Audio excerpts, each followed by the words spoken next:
desenvolver esse tema, vou fazer uma pergunta para vocês. O que é o sofrimento? Vocês sabem o que é o sofrimento? Sofrimento é um sentimento de tristeza, de mágoa, de aflição, de pesar, e ele pode repercutir de maneira mais ou menos intensa sobre o nosso organismo, causando forte mal-estar. Eu acredito, se eu perguntar para cada um de vocês, todos devem me responder positivamente. Eu acredito que nós todos já tivemos algum tipo de sofrimento. Todos nós indistintamente. E esses sofrimentos acontecem, não é só num nível, ele acontece em todos os níveis. Ele acontece esse sofrimento se a pessoa mora num castelo, num condomínio de luxo, ou também se ela mora numa choupana, se ela mora num castelo.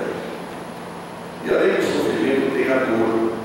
E se eu perguntar para vocês, se vocês já sentiram algum tipo de dor, todos com certeza vão responder que sim. Porque nós temos 3 tipos de dores. Nós temos o que chamamos de dor expiação. A dor expiação é consequência de uma ação passada. Existe também a dor evolução. Enquanto na dor expiação, nós somos obrigados a sofrer porque nós merecemos. Só que na dor evolução ocorre o contrário. Nós sofremos porque nós temos um anelo, ou seja, nós temos um desejo intenso de buscar a perfeição. Então essa dor, podemos dizer, que é a dor da purificação da nossa alma. São as dores que nós sentimos nas nossas provas. Ainda nós temos terceiro tipo de dor, que chamamos de dor auxílio, que ela tem um sentido corretivo, porque os nossos desequilíbrios são tantos que nós precisamos da purificação da nossa alma, nós precisamos passar muito tempo, vamos dizer assim, num leito. Então, essa dor é aquela dor que nos ajuda, é aquela dor que ela nos ajuda principalmente nos nossos desequilíbrios. Aí eu pergunto, eu falei sobre a dor, eu falei sobre o sofrimento. Existe alguma diferença entre dor e sofrimento? Dor é igual ao sofrimento? O que vocês acham? A dor, ela é fisiológica, ou seja, ela é física. Agora, o sofrimento, ele é psicológico. E o sofrimento, ele é mais abrangente e complexo que a dor. Por exemplo, se uma pessoa tem uma determinada doença, o sofrimento causado por aquela doença traz angústia, traz vulnerabilidade, ou palavra que é difícil, né? Perda de controle, ameaça a integridade do seu íntimo. Então, nós vemos que realmente o sofrimento, ele é muito intenso. Agora, eu falo que nós pode existir dor sem sofrimento, como pode existir sofrimento sem dor. Porque nós temos pessoas que têm dor, que têm doenças sérias, e você conversa com a pessoa, parece que ela não tem nada, ela não sofre. A gente sempre cita um exemplo da mãe de uma amiga que estava com câncer, e uma doença é difícil, a gente sabe, né? A pessoa passa por problemas terríveis, ela fez as aplicações, ela perdeu o cabelo, e nós resolvemos fazer uma visita nessa pessoa. O que a gente pensou? O que nós vamos fazer quando nós olharmos aquela pessoa, porque talvez ela esteja lá triste? Nós fomos preocupados com isso. Chegamos na casa, perguntamos a campainha, quem foi atender a porta? Ela, numa alegria, não assim, sabe, ela nos recebeu bem e ainda brincou. Olha, eu estou de peruca porque eu estou carequinha. Olha só. Então, ela estava com dor, mas não estava sofrendo. Agora nós temos pessoas que sofrem sem ter dor. É aquela pessoa que sofre porque gosta de sofrer. E nós temos pessoas assim, certo? Então, só que o sofrimento, ele ele, por ser maior, ele pode se estender por toda a vida da pessoa. Porque a dor às vezes pode cessar, mas a pessoa pode continuar a sofrer. Por quê? Porque o sofrimento ele toma dimensões psíquicas, ele toma dimensões psicológicas, sociais e espirituais. A dor influi muito no sofrimento, só que o sofrimento influi muito na dor também. E muita gente, que a gente vê às vezes nos comentários, né? Nossa, a pessoa está sofrendo tanto, só pode ser castigo de Deus. Só que nós temos que compreender e nos conscientizar que o sofrimento não é castigo de Deus. A nossa doutrina, a doutrina espírita, ela nos ensina que os sofrimentos estão afeitos à lei de ação e reação, ou seja, tudo que nós fizermos de errado nestas ou em outras vidas deve ser reparado. E é isso que nós podemos ter aí de sofrimento, que as pessoas falam que deve ser reparado. Tudo bem? Então vamos lá. Capítulo 5 do Evangelho segundo o Espiritismo, bem-aventurados os aflitos, nós aprendemos que Deus, que é a inteligência suprema e a causa primária de todas as coisas, deixa sempre uma porta aberta ao arrependimento e ao ressarcimento das faltas cometidas nas mais diversas reencarnações. Nós podemos dizer que a cada reencarnação é um recomeço, é uma oportunidade que nós temos de Deus para que possamos resgatar as nossas dívidas. E, infelizmente, esses resgates podem vir em forma de dor e de sofrimento. E eu tenho que me conscientizar e tenho também que acreditar que tudo isso que eu passo, nós somos os causadores. Então, nós somos os causadores das nossas dores, dos nossos sofrimentos. Por isso que é importante que nós saibamos sofrer com resignação. Aprender a sofrer com resignação é não reclamar, é acreditar que aquilo que está acontecendo tem uma razão de ser. Nada acontece por acaso. E com certeza, a gente vivendo com resignação, aprendendo com as nossas dores, a gente vai começar a vencer o egoísmo, a vaidade, o orgulho. Aí sim, nós vamos cada vez mais estar aptos para entrar no reino dos céus. Mas aí eu pergunto, né? Quanto tempo ainda a gente vai precisar da dor, do sofrimento, como remédio para a reparação das nossas faltas cometidas? Quanto tempo vai demorar isso? A gente tem que aprender a corrigir tudo isso rápido, porque eu, pelo menos, não gosto de sofrer. E vocês gostam? Certo? Então, salvo em casos patológicos, que são aqueles relacionados com qualquer doença, o sofrimento não é uma escolha especial. Ninguém escolhe sofrer, sabemos disso. Mas é uma imposição, como eu disse, para que possa nos auxiliar a corrigir nossas imperfeições. Tem uma curiosidade, que na tradição judaico-cristã, havia uma valorização do sofrimento, como forma de expiação das imperfeições. Eles acreditavam que o sofrer era, sim, um tipo de uma virtude. Então, sofrer era uma virtude, nessa tradição que eu falei. Mas aí eu pergunto mais uma vez, até quando nós vamos precisar sofrer? Qual a função do sofrimento em nossas vidas? Ele tem uma função em nossas vidas, claro. E a função do sofrimento é unicamente despertar as nossas potencialidades positivas, para que nós possamos começar a combater as nossas imperfeições. Nós sofremos por aquilo que a gente não consegue aprender de forma espontânea.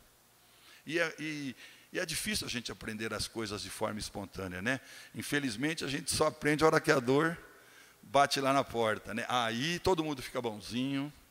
A pessoa começa a sentir dor, nossa, eu preciso ir na casa espírita tomar um passe. Aí a pessoa vai na casa espírita, toma um passe, frequenta, faz atendimento fraterno, e a pessoa vai lá 10, 15, 20 reuniões. Melhorou, o que acontece? Some. Aí a dor de novo, o sofrimento chega.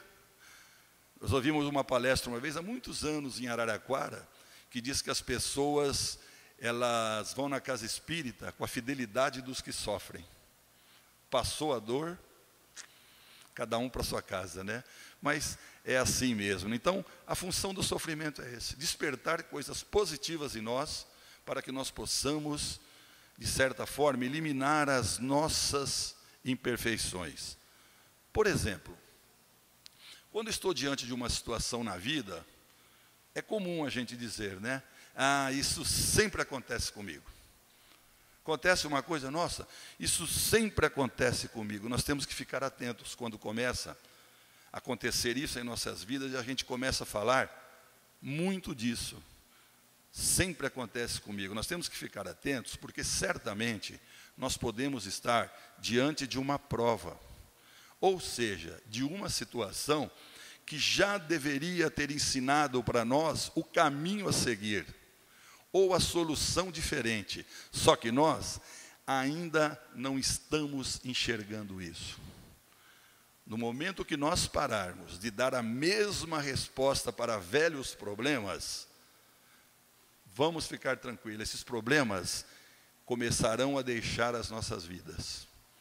Isso significa que nós estamos conseguindo passar pela prova. Agora, logicamente, quanto mais rápido a gente aprender, quanto mais rápido a gente aprender a se conhecer, quanto mais rápido a gente entender as nossas deficiências e as ações necessárias que nós temos que tomar para mudarmos, com certeza, irmãos, mais rápido nós vamos abandonar o sofrimento. O que vai acontecer? O sofrimento, ele vai deixando de ser necessário para o nosso aprendizado.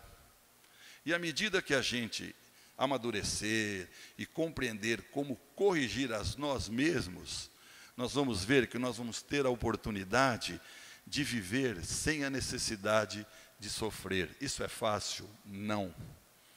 É trabalho. É trabalho. E sabemos que nas nossas vidas nada é fácil. Importante em tudo isso, nos autoconhecer. É fácil? Não. Nós temos um sábio da antiguidade, Tales de Mileto, que foi perguntado uma vez por um de seus seguidores: mestre, o que é mais difícil no homem? Ele respondeu sem pestanejar: conhecer-te a ti mesmo. Então, a gente não se conhece. Porque se a gente se conhecesse, a gente ia chegar à conclusão que nós somos capazes de fazer muito mais do que a gente faz. Quantos de nós, eu mesmo, a gente passa por uma situação, resolve um problema, a gente pensa assim: nossa, nem eu sabia que eu era capaz disso. Não acontece? Isso é uma prova do quê? A gente não se conhece. A gente não conhece as nossas potencialidades. E se a gente se conhecer, o que vai acontecer? Nós vamos ter a necessidade também de ser super sincero conosco mesmos. E ficar parando de arrumar desculpas para as nossas falhas e vícios de comportamento. Já que a gente tem muito disso, né? Ou a culpa é sempre do outro, eu errei porque eu ainda estou em evolução, eu estou nessa encarnação para aprender, não é verdade? Não é sempre melhor a gente aprender a se corrigir, sem esperar, podemos dizer assim, as cutucadas da dor? Não é melhor a gente aprender? Ou será que nós... Então, como eu disse, até quando nós vamos ter necessidade da dor daquela cutucada em nós para que a gente aprenda, não é verdade? E quando a gente conseguir isso, nós vamos experimentando melhoras, com certeza, melhoras gradativas, que a dor e o sofrimento vão ficar sendo coisa do passado. Demora muito, viu? Mas nós temos que começar, não é verdade? Bom, nós estamos vendo até agora só dor e sofrimento, né? Não é verdade? Então, sendo assim, está certo o título da nosso estudo de hoje: a felicidade não é desse mundo. Está certo isso? dependendo dessa dor, desse sofrimento que nós estamos passando, aí eu pergunto para vocês, felicidade existe? Vocês acham que felicidade existe? Para os mais experientes, mais velhos fica meio chato, né? Para os mais experientes, vocês lembram de um cantor e compositor brega chamado Odair José? Lembram? Odair José, olha só. Odair José, ele compôs uma música onde tem uma frase assim: felicidade não existe, o que existe na vida são momentos felizes. Ele tinha razão quando ele pôs isso na música. E eu sou feliz. O que é a felicidade? Independente do que cada um pensou, ou do que cada um respondeu, é verdade que todos nós estamos em busca, nós estamos à procura da felicidade. Porque eu acredito, e acredito que vocês também pensam assim, não existe ninguém que não queira ser feliz. E como todos querem ser felizes, a felicidade ela é procurada nos mais variados locais e nas mais diferentes formas. Se eu fizer uma pesquisa com um grupo de pessoas, ou uma pesquisa com cada um de vocês aqui, eu tenho absoluta certeza que eu vou obter as mais variadas e diferentes respostas. Porque alguns vão responder assim: ser feliz significa eu ter uma vida confortável, logicamente, sem preocupações financeiras. Outros dirão: felicidade é a presença de familiares, de amigos em nossas vidas. Isso já é suficiente para que eu fique feliz. Outros ainda vão dizer assim: a felicidade é encontrar um grande amor, alguém que eu possa dividir os momentos de alegria, de tristeza. E outros ainda dirão: para ser feliz, basta eu ter saúde perfeita. Fora ainda, né, aqueles que buscam a felicidade na aquisição de uma casa nova, de um carro novo, de ficar viajando sempre.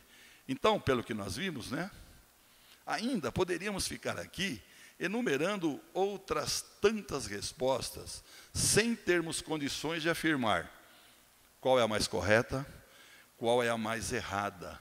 Porque cada um de nós, indistintamente, enxergamos a felicidade de uma maneira muito particular. Agora, no capítulo 5º do Evangelho, os Espíritos nos apresentam a máxima, né? A felicidade não é desse mundo. Mas será que esse ensinamento joga por terra todas as nossas esperanças de ser felizes? Será que isso é como a turma fala mesmo, né? Um balde de água fria para que possa, de certa forma, acabar com essa nossa vontade de ser feliz? Com certeza não.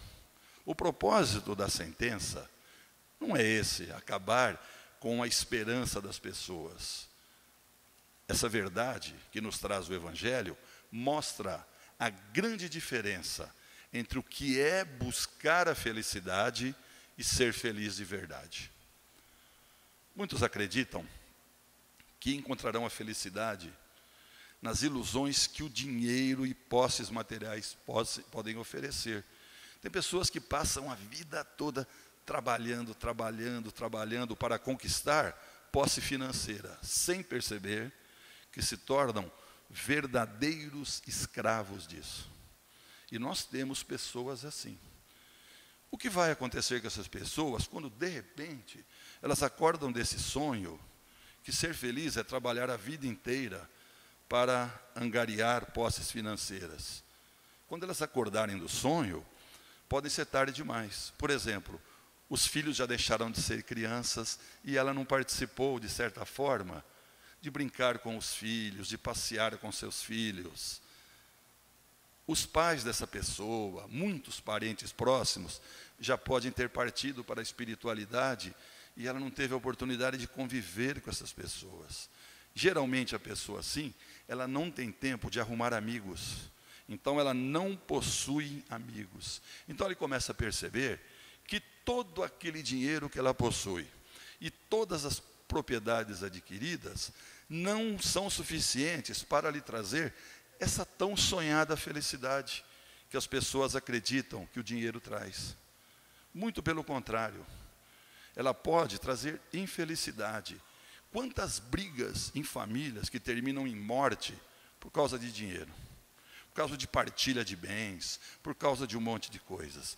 E a pessoa tem que pensar também uma coisinha bem simples: caixão não tem gaveta, então ela não vai levar nada dessas posses materiais com elas. E aí essas pessoas, o que elas percebem também? Vivem naquela suntuosidade, são infelizes, mas elas verificam que existem muitas pessoas felizes morando em casa simples, com vida financeira limitada. E o que elas concluem? A felicidade, irmãos, não está exclusivamente nos bens materiais. Temos outros ainda que buscam a felicidade num grande amor. Quando eu encontrar aquela pessoa especial, com certeza serei feliz. Mas nós sabemos de tantas histórias que existem várias pessoas que têm um companheiro ou companheira, mas não são felizes. Ao passo que tem muitas pessoas solteiras que vivem sós, mas estão sempre com alegria nos olhos. Isso quer dizer que a nossa felicidade, a felicidade que procuramos, não pode estar no outro. Nós não podemos ficar colocando muita expectativa no outro, porque o outro é um ser falível, que nem nós. Então você fica depositando muita esperança no outro, de repente o que acontece? Vem a grande decepção. Então a felicidade que a gente procura não está no outro. Mas do jeito que eu vi aí, onde eu posso encontrar a felicidade? Como posso ser feliz? O Evangelho nos ensina que a felicidade é uma conquista do Espírito e que todos nós fomos criados para ter felicidade eterna, sim. Tudo que a gente necessita para ser feliz está em nossos corações. Então, o dia que a gente decidir ser feliz, sabe o que vai acontecer? Nada vai nos impedir, a não ser uma pessoa. Sabe quem? Alguém pode falar? Nós mesmos. Nós mesmos podemos impedir de tomar água agora.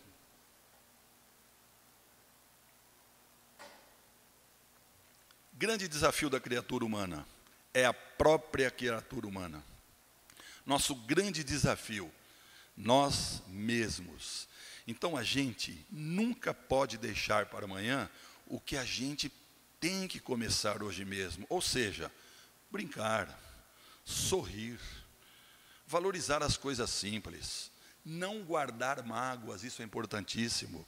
Deixar no passado qualquer sentimento de culpa.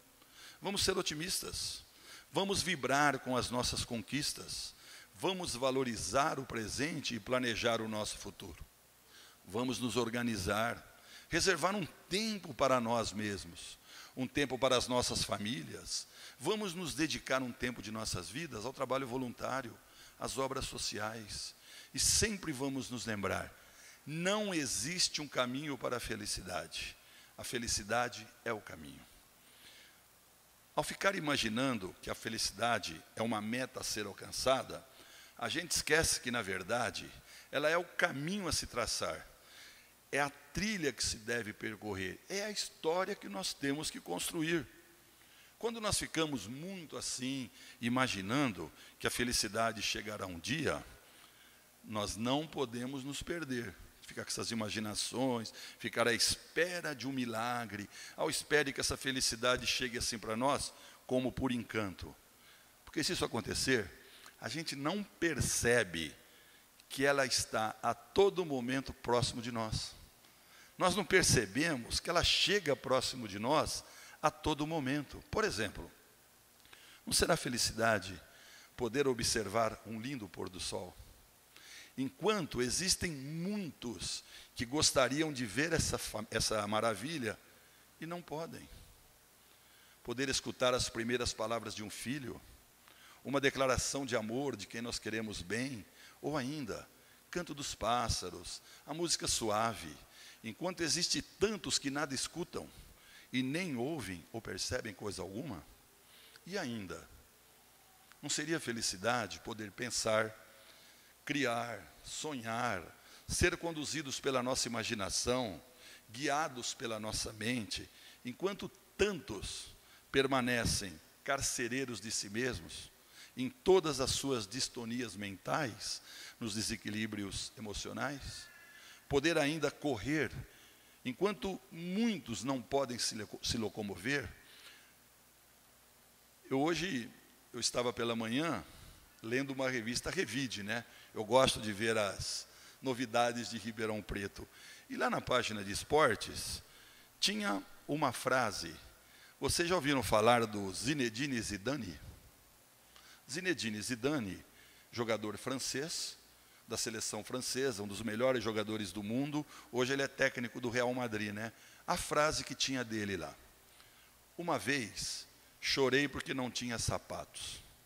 Logo conheci uma pessoa que não tinha pés. Me dei conta de tão rico que eu sou. Uma vez chorei porque não tinha sapatos. Logo conheci uma pessoa que não tinha pés. Me dei conta de tão rico que sou. Então, irmãos, em vários momentos da nossa vida, na ânsia de buscar a felicidade, a gente não dá conta que nós temos já vários motivos para sermos felizes. Ser feliz é olhar com gratidão tudo que a vida nos reserva, de entender o propósito da nossa vida, da percepção que a nossa vida mostra sempre para nós, e ela se mostra generosa para cada um de nós. Ser feliz também não é negar, logicamente, que em nossas vidas nós vamos ter embates, nós vamos ter lutas, nós vamos ter desafios cotidianos a ser vencidos.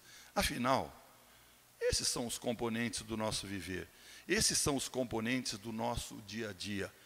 E, naturalmente, esses problemas trazem dificuldades e dissabores, mas nós temos que perceber que esses embates, esses dissabores, produzem amadurecimento em nossas vidas. Que as lutas que nós travamos com problemas das nossas vidas nos tornam mais fortes e muitas vezes nos oferecem grande aprendizado. Então, não adianta ficar pensando, ficar esperando que a nossa felicidade vai ser completa, que a nossa felicidade se completará logo. Ser feliz é compromisso para hoje, que se inicia num olhar para as coisas do mundo, que passa pelo coração em forma de reconhecimento, pelos presentes que nos chegam, como eu disse, completa-se com gratidão, oferecendo à vida o que ela nos dá em abundância.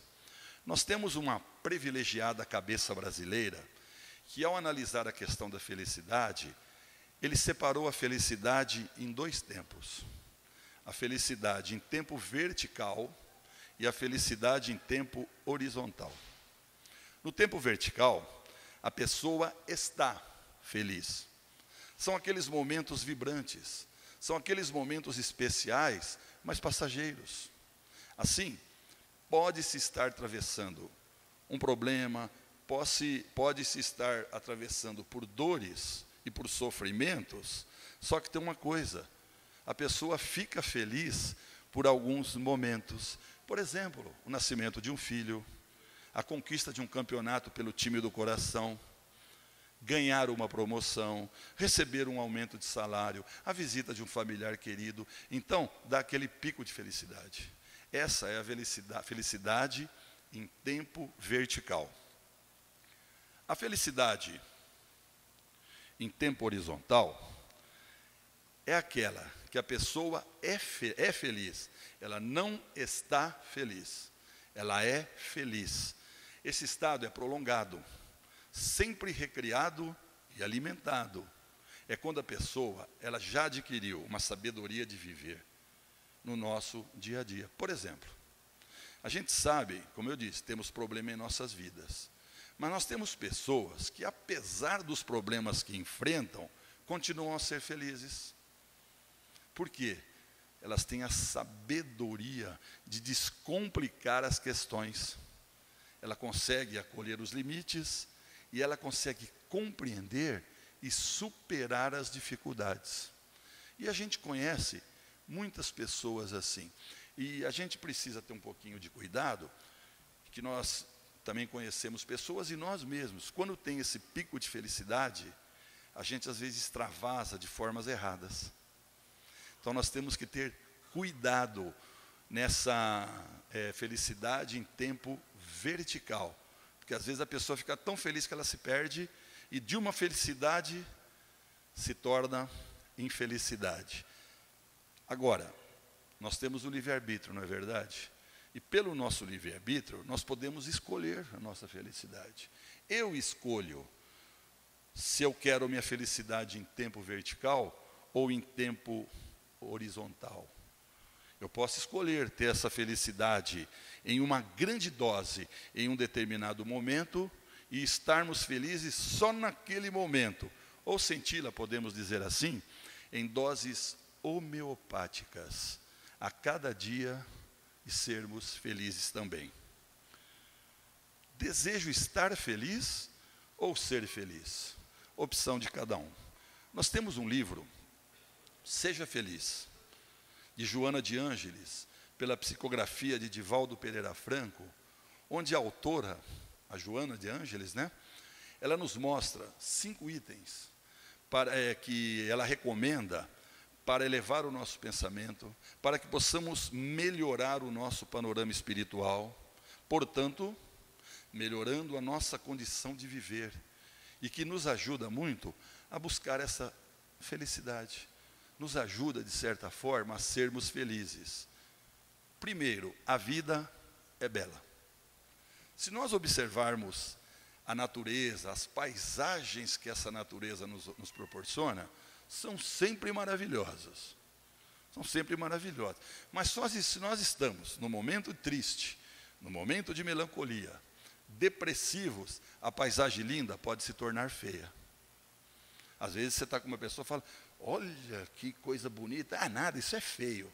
Depende o estado de espírito das pessoas.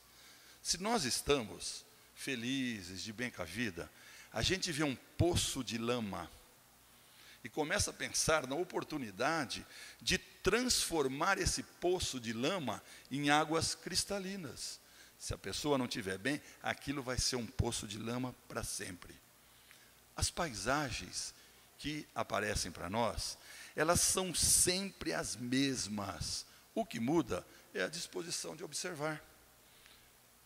E aí é o nosso modo de olhar que tornam as paisagens maravilhosas ou sombrias. Então, nesse primeiro item, a gente conclui, se nós estamos com o amor do coração e felizes, a vida é sempre bela.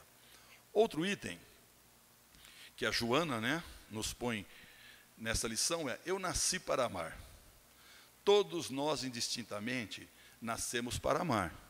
Ninguém nasceu para odiar.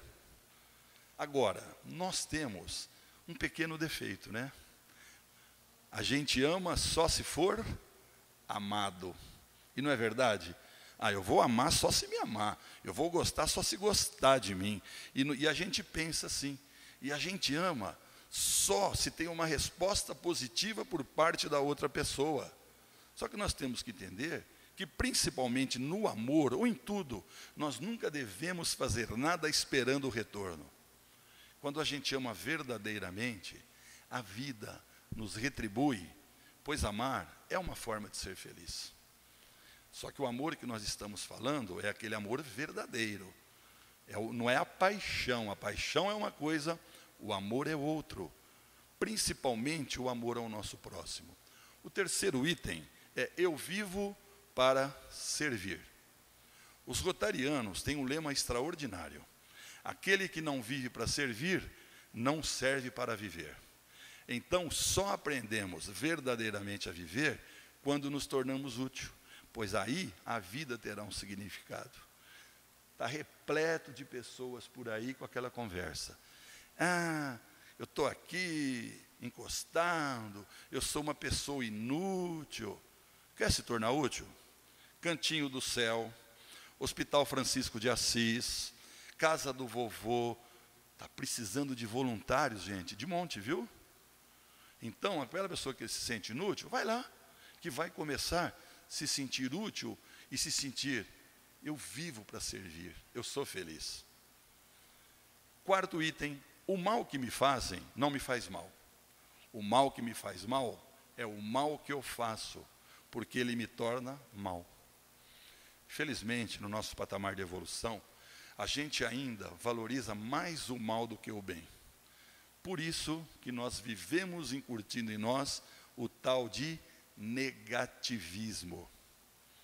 Então, nós temos que ter em mente, quando alguém não gosta de mim, o problema não é meu, o problema é da pessoa que não gosta de mim. Se a pessoa faz uma maldade comigo, por inveja, por competição, também não é problema meu. Problema da pessoa. Tem coisas que a gente guarda pela vida inteira. Numas primeiras das palestras que eu ouvi do Divaldo, ele falou assim: o que eu faço é problema meu, o que os outros fazem é problema deles. Então vocês entenderam? Então nós temos que ser dessa forma assim. Agora, se eu não gosto de alguém, se eu falo mal de alguém, o problema se torna meu. Porque é sinal que de alguma forma eu não estou bem. Importante, sempre retribuir o mal com o bem, porque aí nós estaremos vivendo da forma que Jesus nos ensina. Sabemos que não é fácil, mas viver dessa forma é um grande desafio. E o quinto e último item, dos itens que a Joana de Ângeles nos propõe, né? Há um sol brilhando dentro de mim.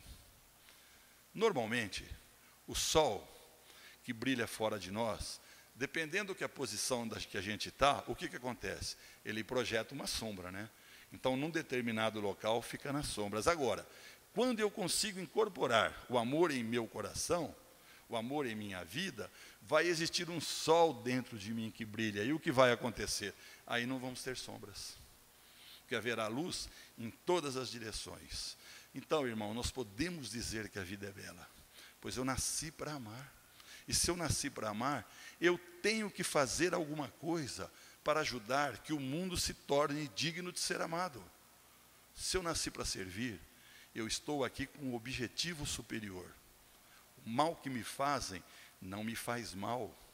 Porque toda vez que alguém pensa em mim de forma negativa, isso deve servir como estímulo para que eu avance na direção do bem. E o sol que brilha dentro de mim já é a presença de amor em meu coração. Esses 5 itens que nós vimos aqui no livro, né, da Joana, é o melhor exemplo para que nós possamos viver melhor, sentirmos mais felizes. Como nós vimos no estudo, a felicidade, irmãos, ela está mais próxima de nós do que a gente imagina. Pequenos acontecimentos, simples atitudes, podem nos fazer sentir um bem indescritível e nos deixar imensamente felizes.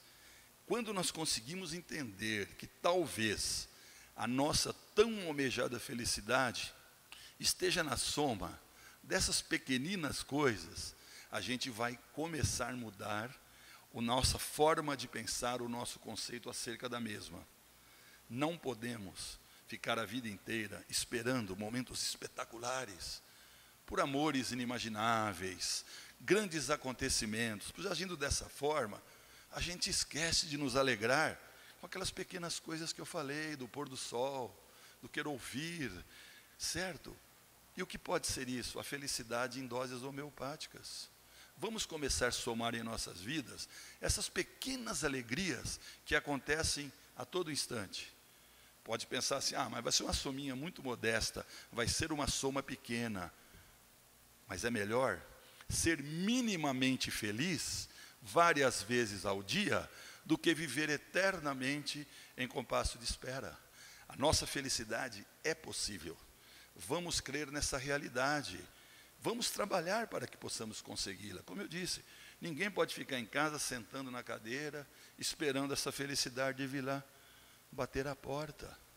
Não vamos colocar essa felicidade nas coisas, nos lugares, nem nas pessoas, a fim de que nós não tenhamos decepções. Felicidade é um estado íntimo, resultado do bem-estar que a vida digna e sem sobressaltos nos proporciona. Vamos cuidar do nosso corpo, ter uma alimentação correta, praticar esportes, ter hábitos saudáveis, afastar de nós todo e qualquer vício. Vamos aos poucos mudando os nossos hábitos, depois de algum tempo, com certeza, nós vamos perceber que teremos energia de sobra para executar as nossas tarefas, para cuidar de nós mesmos, para curtirmos as coisas que realmente gostamos. Então nós estamos vendo que para irmos em busca da nossa felicidade, ainda que relativo, é necessário um conjunto de fatores, mas que esses fatores dependem única e exclusivamente de nós, do nosso esforço no bem, aprendendo a trabalhar, servir e amar. Então não tem aquela coisa, eu não sou feliz porque minha esposa não deixa. Não, eu não sou feliz porque eu não quero. Porque a felicidade minha depende única e exclusivamente de mim. E nós temos indo para o final do nosso estudo, e para que possamos entender o nosso tema, a felicidade não é desse mundo, nós temos duas maneiras. Primeiro, entender que há outros mundos mais evoluídos do que o planeta Terra, onde a felicidade é mais plena. Sabemos que esses mundos existem, mas tudo é de acordo com a evolução dos mesmos. Segunda maneira, que a felicidade não estando no mundo material, pode ser encontrada no mundo interior, como consequência do dever retamente cumprido. Vimos no nosso estudo que a felicidade não está nas coisas materiais, mas na forma de viver. Nós somos os arquitetos da nossa felicidade. E tem uma pergunta: se a felicidade não é desse mundo, devemos esperar o desencarne para usufruí-la? Já que se ela não é desse mundo, ela está em outro mundo? Não. Nós podemos senti-las já encarnados. Basta que eu tenha uma vida pautada nos ensinamentos do Cristo, ou seja, viver no amor ao meu semelhante. Isso servirá de preparo para que eu possa evoluir e sim, cada vez mais, ficar perto dessa felicidade que tanto almejamos nos mundos mais evoluídos. E a vida é bela. Nós temos que avançar em direção para o bem e sermos felizes. Eu ainda tenho uns minutinhos, eu trouxe para ilustrar essa nossa lição da tarde, né? Da noite já, né? Que já é mais de 6 horas. Tarde e noite, né? Vamos falar assim. Uma historinha bem simples. Que diz assim, que certa feita, não sei se alguém já conhece, existia um casal que morava numa casinha de sapé ao lado de um rio. Toda noite, o jovem saía para ir pescar. Trazia uns peixes, sua esposa preparava e fritava. Depois, olha que gostoso, eles sentavam na porta da casa, ele pegava a sua viola, cantavam umas musiquinhas, ficavam olhando para o céu e ficavam imaginando, no lugar daquela casinha de sapê, tem uma casinha branca, com janelas azuis, uma roseira na frente, no quintal umas galinhas, e a mulher ficava pensando no quê? Ter um vestido bonito. Depois iam dormir, se amavam muito e eram felizes. Uma noite, ele saiu para pescar. Ele pescou um peixe mágico que falava, olha só. E o peixe falou assim: pode pedir o que você quiser, que eu vou realizar o seu desejo. Ele ficou meio intrigado, né? Ele não acreditava, bom, um peixe falando, mas por via das dúvidas, não tinha nada a perder mesmo, não? Olha, o meu desejo era ter uma casinha branca, com janelas azuis, uma roseira na frente, um quintal, algumas galinhas, estava esquecendo, e também um vestido bonito para minha esposa. Meio desconfiado, ele retornou para casa. Quando ele chegou em casa, o que ele viu? Uma casinha branca, com janelas azuis, uma roseira na frente, no quintal algumas galinhas, e a esposa estava com um vestido novo, maravilhoso. A mulher, meio confusa, perguntou: mas como aconteceu isso? Foi mágica? Ele contou sobre o peixe. A mulher então disse: você é muito burro. Com um peixe desse, você poderia ter escolhido coisa melhor. Volte lá, procure o peixe novamente e diga que queremos uma casa grande, com vários quartos, com piscina e tudo mais. Ele voltou, conseguiu pegar o peixe de novo, contou para o peixe o que a mulher queria. Ao chegar em casa, o que ele encontrou? Aquela casa que ele havia pedido, não é verdade? Aquela casa grande, com suíte, com piscina, com tudo. Mas ele chegou, a mulher dele falou assim: de que adianta essa bela casa aqui no meio do nada? Ninguém vê, ninguém admira, ninguém sente inveja. Volte lá e diga para o peixe que eu quero uma casa na cidade, num condomínio de luxo. Lá foi o homem, procurou o peixe, e novamente o peixe concedeu o desejo. Se viram num condomínio de luxo. Só que a mulher observou que as casas dos condomínios eram mais bonitas, maior que a dela. E o que ela fez então? Volte lá e diga para o peixe que eu quero a casa mais linda desse condomínio. Eu quero praticamente um castelo que faça sombra sobre as demais casas. Marido bondoso, né? Todo marido é bonzinho assim, né? Voltou lá, procurou o peixe, pediu aquilo, voltou. Uma casa no condomínio, realmente, parecia um castelo. Era a maior e mais linda de todas. Quando parecia tudo certinho, a esposa resolveu tomar um banho de piscina. O tempo estava nublado, escuro. O que ela falou? Volte lá e diga para aquele peixe que eu quero sol. O cara foi paciente lá, voltou, pegou o peixe de novo. O peixe ouviu a história e falou assim para ele: vou te dar algo muito melhor do que tudo isso.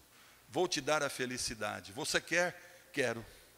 Quando o homem voltou, lá estava, casinha de sapê, ao lado do rio, ele com sua viola cantando ao luar, e ambos sonhando com uma casinha branca, de janelas azuis, uma roseira, galinhas no quintal e um vestido novo para a mulher. Só que eles não se lembravam de nada. Então, essa história ilustra que eles já eram felizes. Só que eles tentaram buscar a felicidade em coisas materiais que não levou a nada. Eles eram felizes e não sabiam. Essa é a nossa lição da tarde. Eu queria mais uma vez agradecer a vocês pela atenção e pedir que a paz de Deus e de Jesus esteja em nossos corações. Obrigado.